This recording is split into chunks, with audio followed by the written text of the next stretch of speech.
देस साहब was a versatile man. मतलब एक तो हरफन मौला थे, जिंदगी को उन्होंने जिया और ज़िंदगी को खूब खुलकर जिया उन्होंने, और हिपोक्रेट बिल्कुल नहीं थे. अच्छा. जब मैं पहली मुलाकात आपको बताता हूँ कि वो पहली मुलाकात बहुत इम्पॉर्टेंट होती है लाइफ की. मेरा career as an actor, as a hero चल रहा था. तब तक मैंने कभी विलन का रोल नहीं किया था. विलन मीन्स सेमी विलन भी नहीं. हाँ, या विलन तो कोई खैर नेगेटिव रोल किया ही नहीं था. हाँ.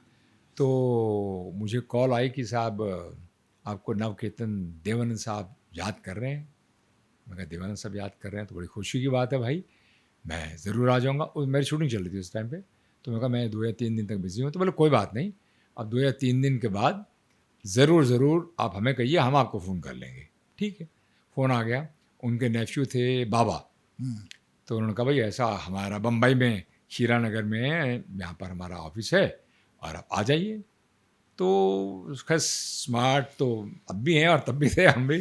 तो बड़े स्मार्ट से हमने लेदर वेदर की अपनी ट्राउजर्स पहनी और एकदम स्टाइलिश. देव साहब से मिलना था भाई. और देव साहब के साथ गए और मतलब यानी कि उन्होंने 1 मिनट नहीं लगा. ऐसे का लंबा कॉरिडोर था उनका, वहाँ से दरवाज़ा खुला और तब तो मैं एंटर करूँ, खुद ही दरवाज़ा, हाय धीरज कैसा है, हाउ आर यू भाई, क्या बात है, क्या लग रहे हो, बहुत स्मार्ट लग रहे हो, ये जैकेट और ये लेदर की ट्राउज़र, ये शूज़, कमाल की बात है, आओ आओ आओ.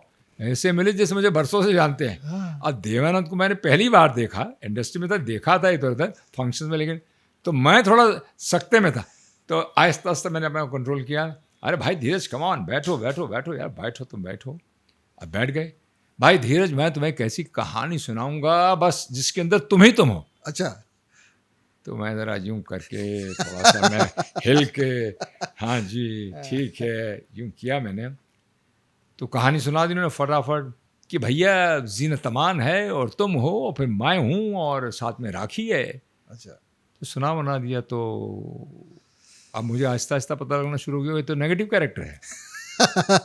तो मुझे बड़ा कि भाई ऐसा है कि ज़ीनत अमान जो है वो तुम्हारे प्यार में पड़ जाती है और फिर उस प्यार में पड़ जाती है और एक दिन ऐसा आता है कि वो बच्चा हो जाता है तुम्हारे से और वो एक डिमांड रख देती है कि भाई ये बच्चा जो है, तुम डिमांड रखते हो रादर कि भाई ये बच्चा जो है या तो गिरवा दो, नहीं तो एक देवानंद साहब जो उनका कैरेक्टर था, हीरा, उनकी गाड़ी के पेट्रोल टैंक में हीरा रखा है, उसको लेकर आ जाओ.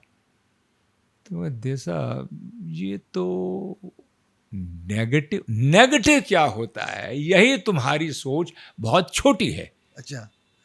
मैं कह सर गाने आप गा रहे हैं, रोमांस आप कर रहे हैं, एक्शन आप कर रहे हैं, आप मेरे को 6 मुक्के मारेंगे, मैं 1 मुक्का मारूंगा, यानी मैं पुलिस आएगी या तो मुझे गोली मार देगी या आप मुझे पुलिस को पकड़ा के दे देंगे. हाँ यही तो होता है. तो मैं कह सर फिर ये नेगेटिव नहीं हुआ तो ये क्या हुआ.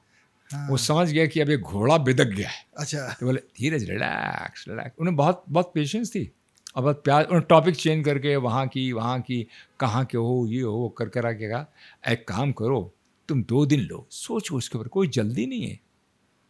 तो मैं कहा जी सर थैंक यू. मेरे लिए बहुत बड़ा एक ये मुझे सोचना था कि मुझे नेगेटिव, ये सेमी नेगेटिव कह लीजिए आप, मुझे जाना भी है नहीं है.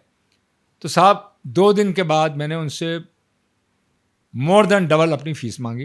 अच्छा. बाबा साहब मुझे जू होटल, मुझे आज तक याद है जू होटल था, आज भी है. वहाँ पर उन्होंने रात को डिनर करवाया, मुझे ड्रिंक्स करवाई और मैंने डबल द फीस मांगी. तो उन्होंने 1 सेकंड में कहा डन, चेक बुक रेडी रख. मैं कहा ये क्या है. मैं दिल में आ गया 3 गुना मांग लेनी थी यार. इंसान थोड़ा लालच करता है ना. बिल्कुल. खैर फट करके उन्होंने चेक दिया, जो मुझे कभी तक इतना बड़ा चेक भी किसी से नहीं मिला. हीरा पन्ना की बात. हीरा पन्ना. तो इतना बड़ा चेक हाथ हुआ और बोले अब कल आप जरा है देव साहब से मिलने के लिए आइएगा. अब तो बंद गए थे हम. फिर देव साहब से गए तो देव साहब कहने don't worry Dheeraj, you see it's not that typical negative. Of course होता है, प्यार है, ये तो क्या है, मांग सकता है कोई, हीरे की कीमत बहुत है. मैं देव साहब कन्विंस, आपका जो चेक था ना उसने मुझे कन्विंस कर दिया है. और फिर देव साहब आपके साथ काम करूँगा. अब मैं सुनाता हूँ. इसके बाद समय के साथ शूटिंग शुरू हो गई. ये बड़ा इंटरेस्टिंग किस्सा है आपके ऑडियंस के लिए भी जी. हम बेंगलोर में शूटिंग कर रहे थे. होटल अशोक का उस ज़माने का एक 5 स्टार ज़बरदस्त होटल था. सभी उसमें हम ठहरते थे जाके. और कोलार एक जगह है बेंगलोर में, कोलार हिल्स कहते हैं जी, जहाँ पर शूटिंग होती. तो कोलार हिल्स बड़ी स्टीप थी, ऐसे चढ़ के जाना पड़ता था और को चोटी पे जाके हमारी क्लाइमैक्स पिक्चराइज होनी थी. तो देवानंद, ज़ीनत अमान एंड धीरज कुमार तब तक और कुछ लोगों ने आना था, शायद रहमान साहब ने आना था, मुझे इतना याद नहीं अभी। तो खैर अभी लंच ब्रेक हो रहा है, तो देव साहब हम पहाड़ी की चोटी पे चढ़ गए, तो चढ़ते चढ़ते चढ़ते चढ़ते बड़ा मेहनत से चढ़ना पड़ रहा था। तो देवानंद साहब तो यूँ सर पर कड़ भागते हुए चले जा रहे हैं, एकदम ऊपर चले गए साहब। और लंच ब्रेक हुआ, come on guys, come on Dheeraj, Ginny baby let's go down, lunch करेंगे। तो जिनी बेबी ने मेरे तरफ देखा, मगर नहीं साहब मेरा तो उपवास है, मैं तो लंच नहीं करने वाला हूँ। क्यों? लंच करने के लिए पहले 25 मिनट आधा घंटा लगा के नीचे जाओ, फिर उस चढ़ते चढ़ते आओ, फिर शूटिंग शुरू करो। तो साहब देवानंद साहब तो नीचे चले गए, खट खट खट खट खट। थोड़ी देर देखता हूँ देवानंद साहब अकेले गन्ना लेके लंबा सा दांतों से छीलते आ रहे हैं। तो मैंने उनको देखा, और हम बैठे हैं, लंच तो आया नहीं, हमने कह दिया उपवास है, हम भूखे और गन्ने की तरफ देख रहे हैं, और देव साहब को जीनत मेरी तरफ देख रही है और मैं देव साहब को देख रहा हूँ। देव साहब ने कहा, क्यों धीरज, उपवास में भूख लगती है तो गन्ना बहुत अच्छा होता है, मुझे मालूम है, तेरे को नीचे नहीं उतरना था। देव साहब मुझे नहीं जाना था। थोड़ा गन्ना तोड़ के साथ दांतों से गन्ना छील रहे थे साहब, हमको दिया, हमने बड़ी मुश्किल से गन्ना छीला। तो जीनत ने कह दिया थैंक यू वेरी मच, मैं छील ही नहीं सकती हूँ, कांट। तो ये देव साहब की पर्सनैलिटी थी, he was a wonderful human being.